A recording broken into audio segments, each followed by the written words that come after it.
السلام علیکم ورحمۃ اللہ۔ عبد المتین کشمیری بھائی، سوال یہ ہے کہ نبی علیہ الصلوۃ والسلام معراج پر حالت خواب میں گئے، بیداری کی حالت میں یا جسم کے ساتھ نہیں گئے؟ میرے بھائی، اگر ایسا تھا تو پھر اس پر کفار کو حیران ہونے اور اعتراض کرنے کی کیا ضرورت تھی؟ ہیں جی، پھر اس پر کوئی حیرت میں پڑنے کی کیا ضرورت تھی؟ خواب تو ہر کوئی دیکھتا ہے۔ خواب تو وہ بندہ بھی دیکھتا ہے کہ جناب جو ہے جھاڑو دینے والا، ہیں جی، ہے جھاڑو دینے والا، خواب دیکھ رہا ہے کہ جناب میں وزیر اعظم پاکستان بن گیا ہوں۔ خواب تو وہ بھی بندہ دیکھ لیتا ہے کہ جناب ہے وہ کہیں پر سوئی پر، اور اس نے خواب دیکھ لیا کہ میں جناب چیف آف آرمی اسٹاف بن گیا ہوں۔ خواب دیکھنے میں کون سی بڑی بات ہے؟ یہ اور بات ہے کہ حضرات انبیاء علیہ السلام کے جو خواب ہیں وہ وحی پر مبنی ہوتے ہیں، لیکن خواب میں تو جناب ہم بھی کہیں کے کہیں جا سکتے ہیں۔ مثال کے طور پر 5 سال پہلے کی بات ہے، میں نے ایک مرتبہ خواب دیکھا، پھر خواب دیکھا، پھر خواب دیکھا۔ سویا میں اپنے گھر میں ہوں، مسجد میں ہوں، خواب میں دیکھ رہا ہوں کہ میں بیت اللہ میں پہنچا ہوا ہوں، نہ پاسپورٹ، نہ ویزا، نہ پی اے اے، نہ سعودی ایئر لائن، ہیں جی۔ خواب میں تو میرے بھائی بندہ کہیں کا کہیں پہنچ جاتا ہے۔ یہ خواب نہیں تھا، یہ حقیقت پر مبنی تھا۔ خواب ہو تو پھر تو کوئی کمال نہ ہوا نا۔ خواب میں تو بندہ کہیں کا کہیں پہنچ جاتا ہے۔ تو یہ حقیقت پر مبنی معاملہ تھا کہ نبی علیہ الصلوۃ والسلام کو اسراء اور معراج کرائی گئی، اور یہ حقیقت پر مبنی تھا کہ نبی علیہ الصلوۃ والسلام نے اس سفر میں حضرات انبیاء علیہ الصلوۃ والسلام کو امامت کروائی۔ اب یہاں شیطان یہ کہتا ہے، یا شیطانی عقل یہ کہتی ہے کہ ایسا کیسے ہو سکتا ہے؟ تو بھائی وہ ہمارے لیے ہے کہ ایسا کیسے ہو سکتا ہے۔ کائنات کے خالق کے لیے تو کوئی مشکل نہیں ہے جی، وہ تو خالق ہے، مالک ہے، علی کل شیء قدیر ہے۔ وہ تو کہتا ہے ہو جا، کن فیکون، اگلے لمحے وہ چیز ہو جاتی ہے۔ تو اس لیے ہمارے لیے یہ مشکل ہے، اللہ رب الرحمن کے لیے کوئی مشکل نہیں ہے۔ اور یہ جو معاملہ ہے جی حضرات انبیاء علیہ الصلوۃ والسلام کے معجزات، یہ کوئی پہلی مرتبہ کا نہیں ہے۔ اللہ نے بے شمار پیغمبروں کو بے شمار معجزات عطا کیے۔ حضرت سلیمان علیہ السلام، سلیمان بن داود علیہ السلام، باپ بھی بادشاہ اور نبی، بیٹا بھی بادشاہ اور نبی، اور اللہ نے سلیمان کو بہت کچھ حکومت دی تھی، ہاں جی۔ اس ملکہ کے تخت کے متعلق حضرت سلیمان علیہ السلام نے کہا کہ کون میرے پاس لائے گا؟ ایک کہنے لگا کہ آپ کی اس مجلس اور نشست کے اختتام سے پہلے میں لے کر آ جاؤں گا، اور ایک جن نے کہا کہ میں آپ کی مجلس کے اختتام سے پہلے لے کر آ جاؤں گا۔ قال عفریت من الجن انا آتیک بہ قبل ان تقوم من مقامک۔ یہ تو ہو گیا جن، عفریت بابا۔ ایک اور تھے جو حضرت سلیمان علیہ السلام کے دربار میں تھے، قال الذی عنده علم من الکتاب انا آتیک بہ قبل ان یرتد الیک طرفک۔ آپ کی پلک جھپکنے سے پہلے لے کر آ جاؤں گا۔ آپ بتائیے کیا اس کا انکار کرے گا کوئی چول، کوئی جاہل، کوئی منکرین حدیث؟ ہیں جی، یہ تو اللہ کا قرآن ہے نا۔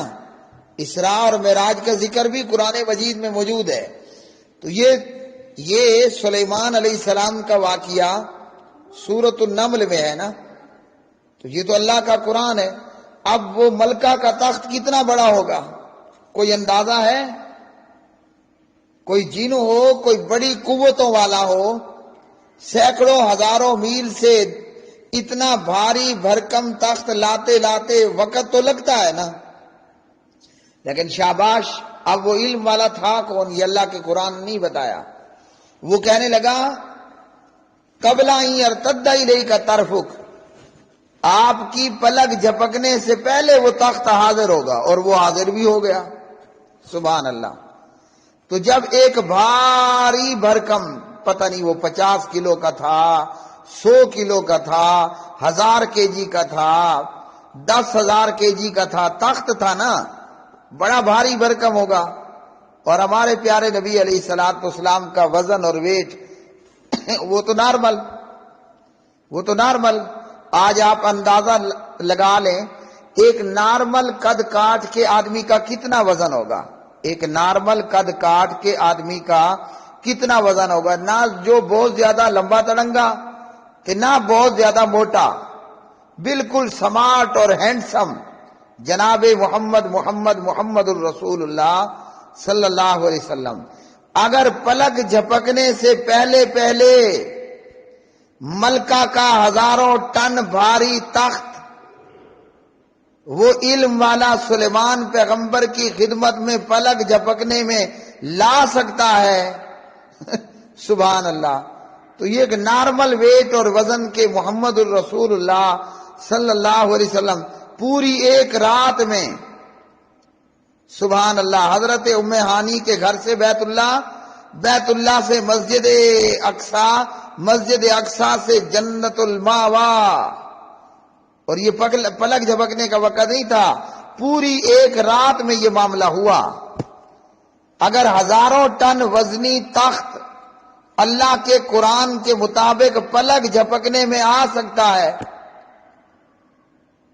تو ایک نارمل وزن کا انسان، اب ہمیں نہیں اندازہ 70 کلو ہو، 75 کلو ہو، 80 کلو ہو، ہاں جی، یہاں کوئی لگ بھگ ہوگا پیارے نبی علیہ السلام کا وزن، یہ میں ایک اندازتاً کہہ رہا ہوں۔ تو ایک نارمل وزن کا انسان، اور وہ بھی سواری پہ سوار ہو کر، وہ پوری ایک رات کے اندر مسجد حرام سے مسجد اقصی بیت المقدس پہنچا، وہاں سے سدرۃ المنتہا جنت الماوا، اور پھر واپس آ گیا۔ تو بالکل ممکن ہے میرے بھائی، بالکل 100% ممکن ہے۔ جو منکرین حدیث یا جو جاہل، جو چول، جو بے وقوف، جو احمق اس کا انکار کرتے ہیں، وہ اللہ کے قرآن کو دیکھ لیں۔ اس ملکہ بلقیس کا 1000 ٹن 1000 kg وزن دار تخت اس علم والے نے پلک جھپکنے میں پیغمبر سلیمان کی خدمت میں پیش کر دیا۔ تو میرے بھائی، ہمارے پیارے نبی علیہ السلام کے پاس تو پوری رات پڑی تھی، رات کے کچھ حصے کے اندر وہ کتنا تھا وہ اللہ آپ جانتا ہے، لیکن کم از کم پوری رات تو تھی نا پاس، تو رات کے کچھ حصے میں آئے اور گئے، آمنا وصدقنا۔ اور مجھے یہ بتائیے ایمان بالغیب پھر کس چیز کا نام ہے؟ یہ جو اللہ کے قرآن نے بار بار کہا ہے الذین یؤمنون بالغیب، یہ ایمان بالغیب، اس پر ایمان لانا غیب پر، یہ کیا ہے پھر؟ اور بھائی ایمان بالغیب کا مطلب یہ ہے کہ جس طرح ہم عام طور پر سمجھتے ہیں یا جانتے ہیں حواس خمسہ، میرا پکڑنا، میرا دیکھنا، ہاں جی، میرا سننا، میرا محسوس کرنا وغیرہ، وہ معجزہ، وہ ایمان بالغیب نام ہی اس چیز کا ہے بھائی، جو نہ آپ کی کھوپڑی میں آ سکے، نہ آپ کے دل میں سما سکے، نہ سونگنا، نہ آپ کے سونگنے میں آ سکے، نہ آپ کے سننے میں آئے، نہ آپ کے محسوس کرنے میں آئے، یہ اس سے کوئی علیحدہ ہی ماورا چیز ہے۔ اب بتائیے کیا ہم نے اللہ کو دیکھا ہے؟ نہیں دیکھا نا۔ تو ایک بندہ کہتا ہے میں تو تب ایمان لاؤں گا جب میں اللہ کو دیکھ لوں گا، اور یہودیوں نے کہا لن نؤمن لک حتی نری اللہ جہرۃ۔